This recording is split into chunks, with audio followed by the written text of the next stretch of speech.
Salam sejahtera.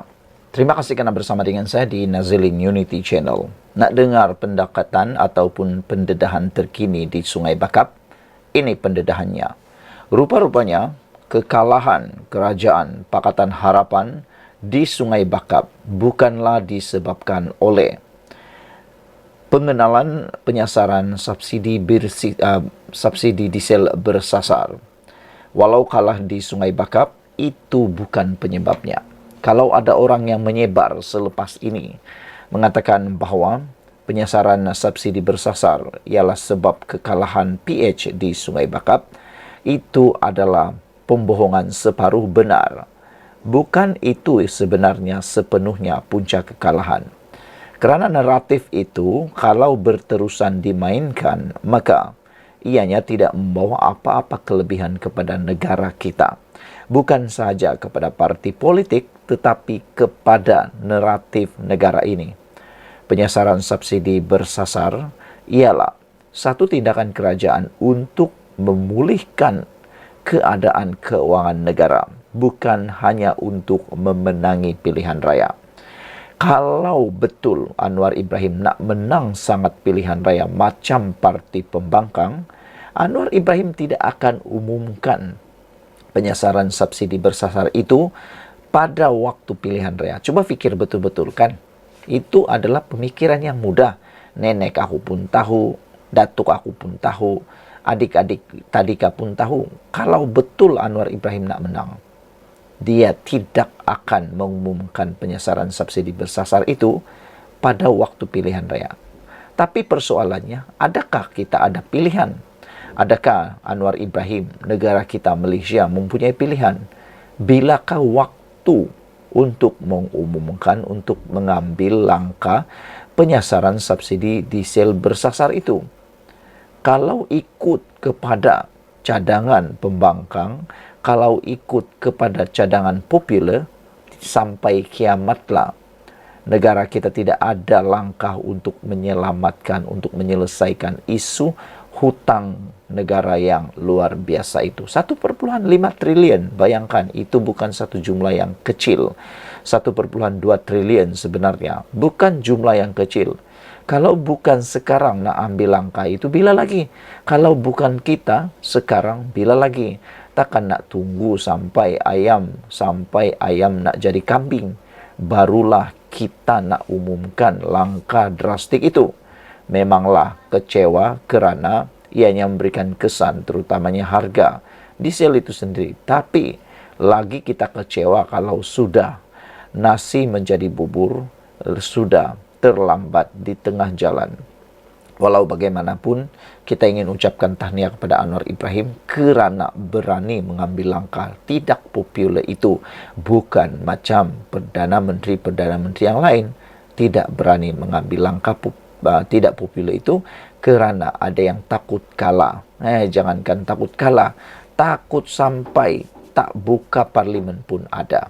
Perdana Menteri seperti itu sebenarnya Perdana Menteri yang tidak mempunyai pemikiran daya maju, tidak mempunyai pemikiran untuk berdaya saing, dan takut untuk mengambil tindakan besar. Perpaduan tidak kalah sebab diesel.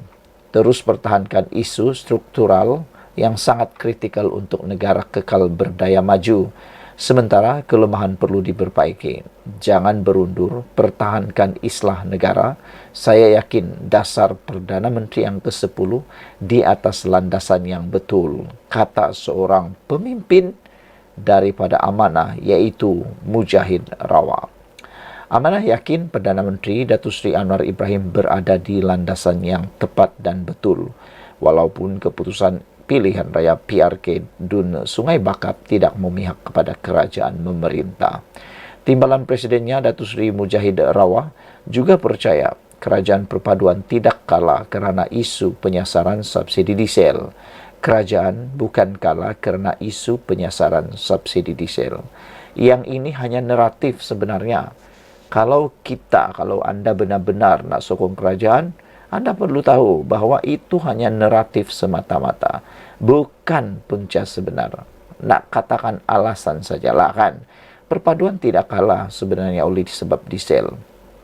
Teruskan pertahanan isu ini, jangan berundur, pertahankan Islam di negara kita. Saya yakin dasar Perdana Menteri ke-10 di atas landasan yang betul, siap mujahid lagi. Banyak pihak mengaitkan kekalahan Pakatan Harapan di Sungai Bakap dengan keputusan kerajaan melaksanakan penyesaran subsidi diesel yang berkuat kuasa 10 Jun lalu. Dalam tempoh tidak sampai 1 bulan pelaksanaan, PRK Sungai Bakap diadakan.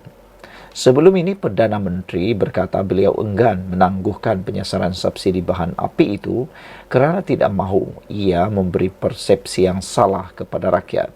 Sementara pemimpin tertinggi dalam DAP pula yakin mereka sebenarnya kalah dalam perang naratif dimainkan Perikatan Nasional. Yang ini saya setuju.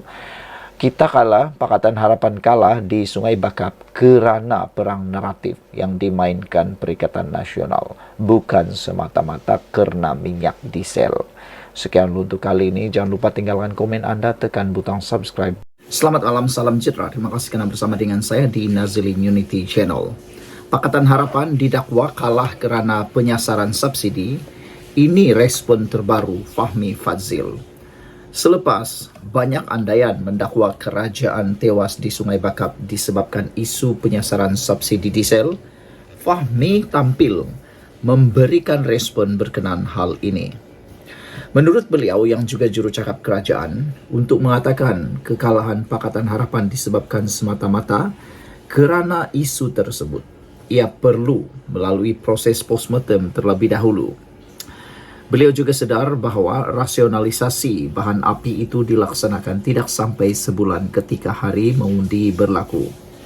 Kata Fahmi, kita semua sedar tarikh hari mengundi di Sungai Bakap 6 Julai kurang sebulan daripada pengumuman penyasaran subsidi diesel 9 Jun 2024. Jadi kata beliau, proses bagi mereka yang sudah memohon untuk mendapatkan budi madani masih berjalan. Ada yang mendungu flat kad di bawah skim kenderaan diesel bersubsidi. Untuk mengatakan ia kekalahan PRK Sungai Bakap berkait dengan satu dasar semata-mata atau beberapa dasar ini yang melalui postmortem, kita akan teliti, katanya kepada pemberita. Pada masa sama, Menteri Komunikasi akui perlunya perubahan dari segi kaedah penyampaian maklumat supaya setiap komuniti memahami dasar baru yang dilaksanakan kerajaan. Walaupun kita berusaha menyampaikan maklumat melalui semua saluran media, termasuk media sosial, tetapi mungkin manifestasi penyampaian maklumat itu perlu kita ubah suai supaya komuniti di situ, di satu-satu lokasi memahami perkara itu. Kedua, hujah balas daripada pihak pembangkang itu kita perlu urus dengan cara yang lebih teliti. Ini yang disampaikan oleh Perdana Menteri Datuk Seri Anwar Ibrahim, katanya kepada saya, katanya lagi. Jadi saudara-saudara sekalian, jawapan Fahmi Fadzil ini cukup teliti. Beliau tidak mengatakan bahawa dakwaan kerana penyasaran subsidi PH kalah.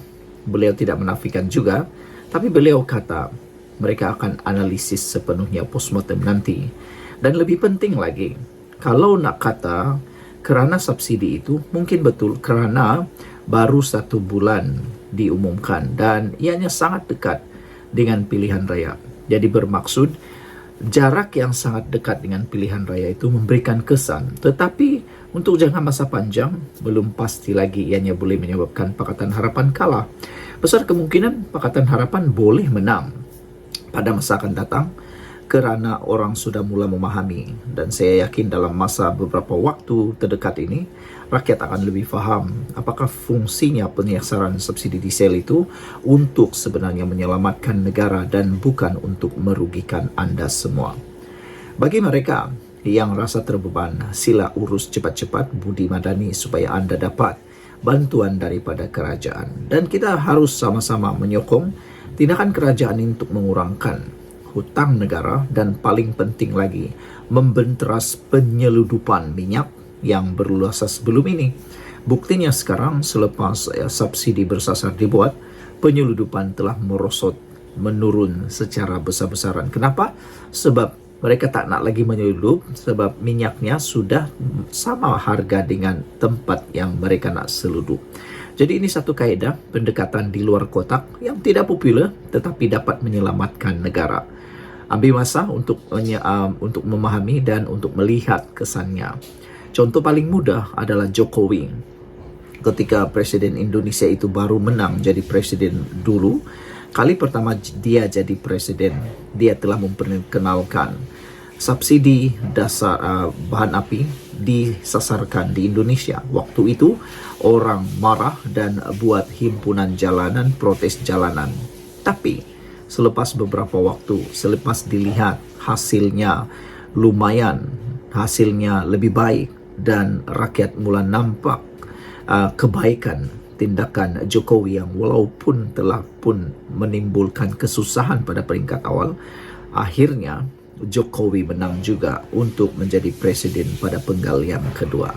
Apakah itu akan berulang kepada Anwar Ibrahim? Besar kemungkinan Anwar Ibrahim akan dapat mengulangi apa yang Jokowi lakukan.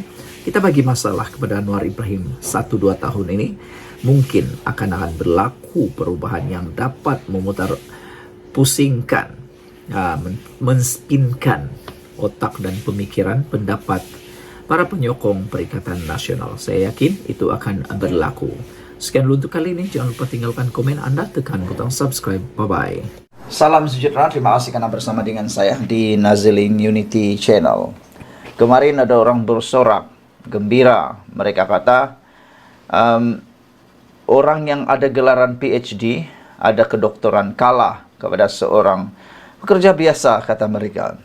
Benarkah itu yang berlaku? ISO berjaya menumpaskan PhD dengan beberapa perkara yang berlaku di Sungai Bakap. Tapi ada satu penemuan yang menarik daripada netizen yang kita harus kongsikan kepada Anda semua, yaitu Jokowi dulu pun dikecam karena buat subsidi bersasar, tapi menang lagi penggal kedua. Ada orang kata pengenalan subsidi diesel bersasar oleh Datuk Seri Anwar Ibrahim, Perdana Menteri Malaysia pada waktu ini, akan membawa musibah besar kepada beliau, dan ada yang mengatakan sehingga boleh menyebabkan Anwar Ibrahim mungkin tidak akan menjadi Perdana Menteri lagi pada penggal akan datang kerana kalah. Tetapi ini penemuan yang menarik, yaitu Jokowi pun dulu dikecam ketika membuat subsidi bersasar, tapi akhirnya menang juga pada penggal kedua. Itulah yang saya faham bila dengar kata-kata pertama walaun meraihkan kemenangan dengan bangga menyebarkan ISO berjaya kalahkan PhD. Tak apalah, itu baru permulaan, belum lagi sampai kepada pekerjaan di lapangan. Kita bukan hanya melihat di dalam kempen ataupun keputusan pilihan raya. Kita nak melihat sebenarnya yang paling penting ialah gerak kerja di lapangan. Sejauh mana ISO boleh menghasilkan pembangunan, menyelesaikan masalah, membuat idea-idea baru di tempat beliau. Jangan sampai ISO pula kalah teruk oleh PhD nanti. Saya bukan kata calon PN yang menang itu tidak pintar. Tetapi walau zahirkan begitu, bukan alasan ekonomi, subsidi diesel, harga barang, atau sebab isu air dan lain-lain. Mungkin ini puncanya, wakil rakyat yang diangkat PAS, jahil bila bercakap isu ekonomi, polisi, dan pentadbiran kerana kebodohan dianggap hal yang dipuji. Bekas Menteri PAS, Datuk Seri Tuan Ibrahim Tuan Man, tak faham apa itu ISO. Pimpinan PAS, Fadli Sari, memuji inflasi 0.9% di Kelantan, walhal itu tunjukkan ekonomi yang lembab atau pengangguran tinggi. Ini PRK pertama selepas subsidi diesel bersasar diumum. Dalam keadaan Perdana Menteri ke-10 Anwar Ibrahim tahu PRK akan diadakan. Dari 6 PRK, 4 dimenangi oleh Madani. Jika menyelamatkan negara dengan memperbetulkan balik sistem subsidi jadi punca kekalahan, bagi saya itu reaksi biasa. Dan Madani terima sahajalah dengan hati terbuka. Kerana apa yang dibuat ini demi negara dan anak cucu. Tiada Perdana Menteri dalam Malaysia sanggup dikecam dengan melaksanakan subsidi bersasar, melainkan hanya Perdana Menteri Anwar Ibrahim dan Kerajaan Madani yang ada sekarang ini. Yang lain pula, Perdana Menteri yang lain, kerajaan-kerajaan yang lain, terutamanya Kerajaan Perikatan Nasional di bawah pimpinan Muhyiddin Yassin, hanya pandai bercakap tapi tiada keberanian untuk berbuat itu. Demikian. Ada yang kata sedang dibincang, dipertimbang dan macam-macam, tetapi tiada satu pun sanggup mengambil risiko untuk menyelamatkan negara, membuat subsidi diesel bersasar. Mereka lebih pilih keuntungan menang pilihan raya, memilih cara yang popular berbanding dikecam. Tapi Anwar Ibrahim sanggup melakukannya itu demi siapa? Bukan untuk diri beliau, tapi untuk negara kita yang cintai ini. Hanya Anwar yang mempunyai keberanian seperti itu. Dengan hutang negara kini sudah mencecah 1,2 triliun, yaitu 63% dari keluaran negara kasar negara KDNK, atau 1,5 triliun jika campur liability, lebih 80% dari KDNK. Tidak patut kerajaan terus bersenang-lenang berhutang untuk terus bagi gula-gula kepada rakyat. Angka 60% itu dah dikira amaran, apalagi kalau sudah cecah 80%. Kalau dah 100%, ingat tak sebuah negara dulu terpaksa dimufliskan kerana telah meminjam uang daripada Badan Kewangan Dunia? Kalau itu kita kena, baru kita tengadah terpadan muka. Mengurangkan defisit fiskal, kurangkan hutang dan meletakkan prioriti perbelanjaan kerajaan, padahal yang sepatutnya mesti juga dibuat suka atau tidak. Kerajaan Madani akan diingati telah menyelamatkan negara dari bencana ekonomi. Apatah lagi Kerajaan Madani telah meluluskan Akta Kebertanggungjawaban Fiskal 2023 untuk mengekang dari kerajaan masa depan berhutang dengan cara yang tidak bertanggungjawab dan mengharapkan anak cucu kita yang menanggungnya. Yang ini sangat-sangat kita puji dan kita ucapkan terima kasih kepada Kerajaan Madani kerana meluluskan Akta Kebertanggungjawaban Fiskal tahun 2023 untuk mengekang daripada kerajaan masa depan berhutang dengan cara yang tidak bertanggungjawab dan hanya mengharapkan anak cucu pula yang menanggungnya. Yang ini bagus. Kalaulah tiba-tiba Anwar Ibrahim, Kerajaan Madani, perpaduan ini tumbang, diganti oleh Perikatan Nasional atau siapa-siapa sajalah, ingat akta ini. Mereka tak boleh berhutang sesuka hati juga. Nah, waktu itulah mereka akan mula fikir subsidi minyak itu atau cara-cara lain untuk menangani masalah keberhutangan itu akan digunakan juga, dan pasti pada waktu itu mereka akan terikut juga, mengguna juga cara Anwar Ibrahim. Malangnya Anwar Ibrahim yang terpaksa memulakan dan dikecam pula, nanti mereka juga yang akan tiru ikut. Cuma seperti biasalah dalam film atau sejarah, hero biasanya dilihat kala dulu. Tahun 2014, Jokowi dikecam sehebat-hebatnya dan rakyat protes di jalanan kerana menghapus subsidi pukal bahan bakar dan jadikannya bersasar hanya 29 hari selepas angkat sumpah sebagai presiden. Waktu itu inflasi naik. Akhirnya rakyat faham dan dia menang semula penggal kedua pada tahun 2019. Yang penting, penerangan kerajaan kena jalan. Jika pengundi PRK marah kerana harga barang, bagi saya rakyat tertekan ketika ini kerana harga barang yang telah melambung naik sejak zaman tebuk atap yang pernah cecah 4,7% inflasi. Semasa kerajaan tebuk atap, harga minyak masak botol naik sehingga RM50 pada Mei tahun 2022.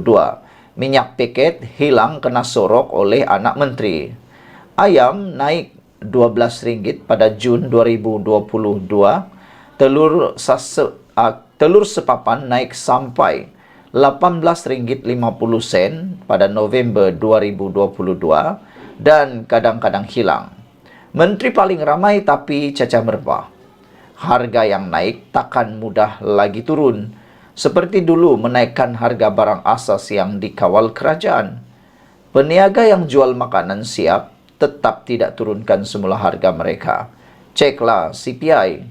Itu yang rakyat Merak masih terasa bahangnya kerana gaji tak naik. Apa yang Madani berjaya buat? Turunkan inflasi dari 4% menjadi 1,5%. Sebab itu, CPI zaman Madani ini graf semakin landai. Kenaikan harga barang mula terkawal. Jika selepas penyasaran subsidi diesel ini inflasi naik 2%, angka itu masih dianggap terkawal. Inflasi yang melebihi 4 hingga 5% di negara maju atau 6 hingga 8% di negara sedang membangun dianggap sebagai tanda amaran bahawa ekonomi mungkin sedang overheating. Sekian dulu untuk kali ini. Jangan lupa tinggalkan komen anda, tekan butang subscribe. Bye-bye.